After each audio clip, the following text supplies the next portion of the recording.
Global tiger day है। 29 जुलाई को सारा देश और दुनिया टाइगर डे के रूप में मनाता है।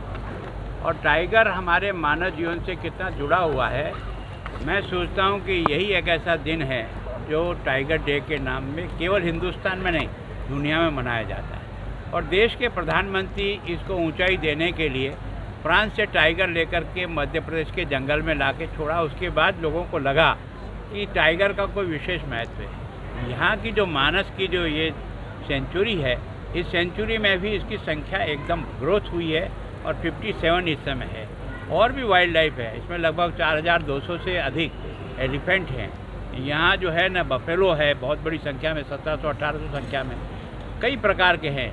लेकिन इसको और अधिक डेवलप किया जाए तो काजीरंगा के कंपैरिजन में जो टूरिस्ट काजीरंगा आता है वो इसलिए आता है कि वर्ल्ड के मैप पर काजीरंगा चला गया। हम भी इसको मानस को वर्ल्ड के मैप पर कैसे पहुंचाएं, किस माध्यम से पहुंचाएं, उसके लिए प्रयत्न करें। और आज सौभाग्य से यहाँ की जो अपनी टाइगर की यह जो सेंचुरी है, इसको 50 वर्ष पूरा हो रहा है। ये 1973 में शुरू हुआ है, आज 50 वर्ष का मतलब उसकी गोल्डन जुबली है। उस गोल्डन जुबली के अवसर पर इस क्षेत्र के निवासियों को मेरी ओर से बहुत बधाई कि यहाँ निरंतर टाइगर की जिस प्रकार से ग्रोथ हो रही है, ये इस क्षेत्र के इस टाइगर प्रोजेक्ट को बहुत ऊपर उठाएगा।